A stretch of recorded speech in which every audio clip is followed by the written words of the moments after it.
ที่สุดเลยครับพี่น้องครับในเรื่องราวของน้องไรอันกาดบัณฑิตครับพี่น้องครับเกิดอะไรขึ้นครับพี่น้องครับกับครอบครัวกับแม่พี่ไรอันน้องแพทริกครับพี่น้องครับได้โพสต์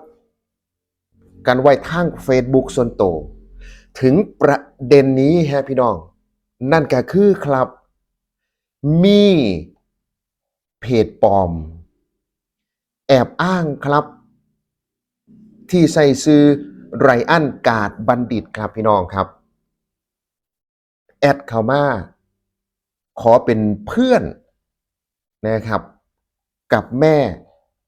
พี่ไรอันน้องแพทริกหรือว่าสิเป็นแอดไปครับขอเป็นหมู่เป็นพวกขอเป็นเพื่อนกับ FC Fan Club หลายๆคนโดยโปรไฟล์ครับพี่น้องครับเป็นรูปน้องไรอันและก็ชื่อนะฮะเป็นชื่อน้องไรอันกาดบัณฑิตนะฮะนี่แหละครับพี่น้องครับสิ่งที่จะบอกกล่าวกันกับพ่อแม่ FC Fan Club ของไรอัน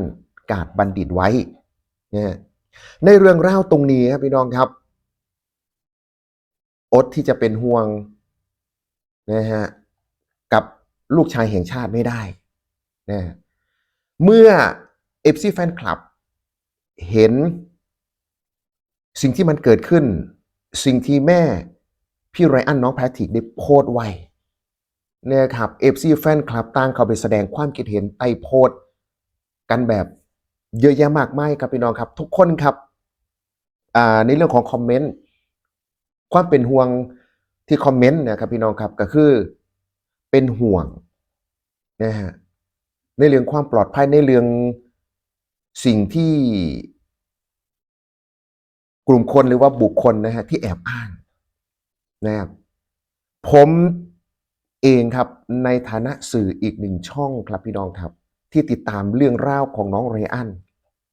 นะครับเห็นเรื่องราวเห็นข่าวตรงนี้แล้วเห็นแม่น้องเห็นพี่แม่พี่ไรอันน้องแพทริกนะครับที่ได้โพสต์ไว้ในการอดเป็นห่วงบ่ได้ครับจึงได้นำเสนอบอกกล่าวถึงเรื่องราวตรงนี้จากประสบการณ์ที่ได้เจอหรือว่าได้เล่าข่าวหรือว่าได้เห็นนี่แหละครับพี่น้องครับในส่วนที่มีคนกลุ่มนะครับจะว่า FC บอก็ไม่ทราบนะครับนี่แหละครับการอ้างตัวเองว่าเป็น FC Fan Club ถึงขนาดปลอมเพจปลอมเฟซขึ้นมานะพี่น้องครับเรื่องเล่าตรงนี้ครับพี่น้องครับซึ่งมันเคยเกิดกับทางน้องอุ๋งอิงเพชรบ้านแพงคือกันครับแม่แต่ผู้บริหารวงหมอลำสาวน้อยเพชรบ้านแพงยังบอสโจย่อมนิ่นครับเนาะก็ยังโดนปลอม Facebook ปลอมบ่พ่อครับแล้วยังใช้ Facebook ปลอมนะฮะแอดไปครับขอเป็นหมู่เป็นพวกกับ FC หลายๆคนครับทุกคนกันนึกว่าเป็นผู้บริหารเป็นบอสนะครับทั้งรูปโปรไฟล์นะครับทั้งชื่อครับพี่น้องครับ FC Fan Club ที่โดนแอดไปเพิ่นก็กดรับนะครับที่นี่กลายเป็นประเด็นครับทักเข้าไปยืมเงินนะฮะทักเข้าไปขอเงินจนกลายเป็นเรื่องเป็นเล่าวนะครับพ่อแม่เอฟซีน้องไรอันครับฟังดีๆเด้อจนกลายเป็นเรื่องเป็นเล่าวณกันอยู่ตรงนี้นะครับซึ่งเรื่องเล่าดังกล่าวนะครับยังเป็นคดีความกันอยู่เรื่องเล่าตรงนี้แล้วครับนะทางอามาเดียวนะครับผู้จัดการนะครับเพิ่นได้แจ้งตำรวจนะครับแล้วก็ตำรวจเองนะครับเพิ่นได้ออกหมายเรียกนะครับทั้งนี้ทั้งนั้นถ้ายังแสดงพฤติกรรมหรือว่าเฮ็ดในรูปแบบเก่าอยู่ก็คงต้องดำเนินคดีตามกฎหมายกันต่อไปครับพี่น้องครับหรือว่าศิลปินอีกหลายๆคนหลายๆท่านครับ ที่โดนแฮกบ่ว่าจะเป็นแฮกหรือว่าจะเป็นปลอมเพจปลอมเฟซนะฮะเข้าใจแล้วครับว่า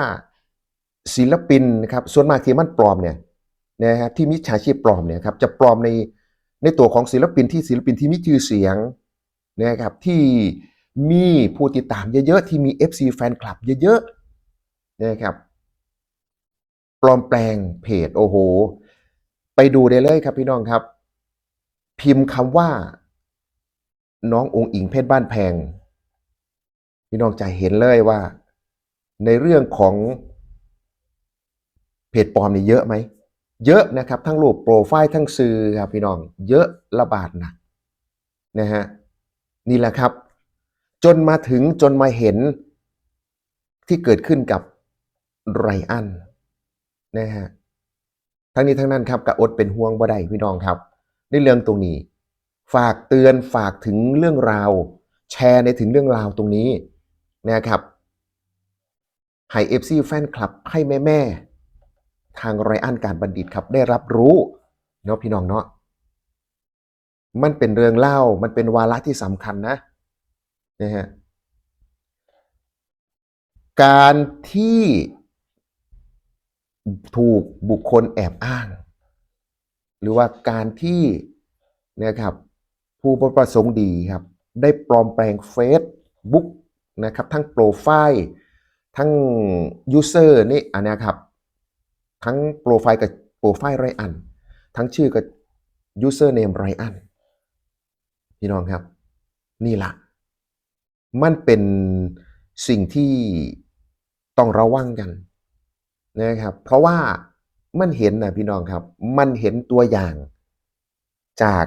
น้องอุ๋งอิงหรือว่าจากบอสโจ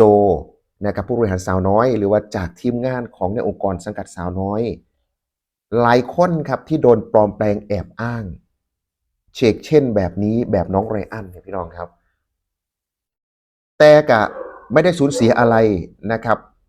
เพียงแต่ว่าเรารับข่าวสารเราเห็นข่าวสารเราเห็นพฤติกรรมเราเห็นสิ่งที่ไม่เหมาะสมครับจึงนำมาบอกกล่าวกันอยู่ตรงนี้ให้พ่อแม่เอฟซีแฟนคลับของน้องไรอันได้ระวังตัวกันอีกหนึ่งช่องทางนะครับเพราะเห็นทางแม่พี่ไรอันน้องแพทริกได้โพสต์กันไว้ตรงนี้นะฮะในกลุ่มคนตรงนี้ครับมันจะเลือกในตัวของศิลปินที่มีชื่อเสียงแล้วก็มีฐาน FC แฟนคลับเยอะๆพอปลอมแปลงปั๊บนะครับเขาแอดไปถ้าเฮาบ่รู้เรื่องหรือว่าเรายังไม่ศึกษาเห็นไรอันขอเป็นเพื่อนกดรับปุ๊บไม่นานครับมันจะโทรหรือว่ามันจะทักครับเข้าไปยืมเงินข้ออ้างสารพัดนะครับพี่น้องครับเดี๋ยวนี้นะฮะไว้ใจยากครับพี่น้องครับเอาฝากเตือนภัยกันไว้ในสิ่งที่มันเกิดขึ้นอยู่ตรงนี้เนาะพี่น้องเนาะนะครับเรื่องราวสาระนะครับสิ่งที่เป็นประโยชน์นะครับต่อไรอันหรือว่าสิเป็นต่อพ่อแม่เอฟซีแฟนคลับนะครับกลุ่มคนรักของไรอันนะครับพี่น้องครับฝากเตือนกันไว้ให้ทุกคนระวังตัวศึกษาข้อมูลดีๆกันสะก่อนได้พี่น้องเด้อหรือว่าใครจะแอดไปอะไรเนาะพี่น้องเนาะขอบคุณแรงใจครับขอบคุณกำลังใจดีๆที่รับชมคลิปกันนะครับพี่น้องครับตรงนี้มีความคิดเห็นว่าจังไหนสามารถเมนพูดคุยทักทายกันใต้คลิปตรงนี้กันได้ครับพี่น้องครับสำหรับคลิปนี้สวัสดีครับ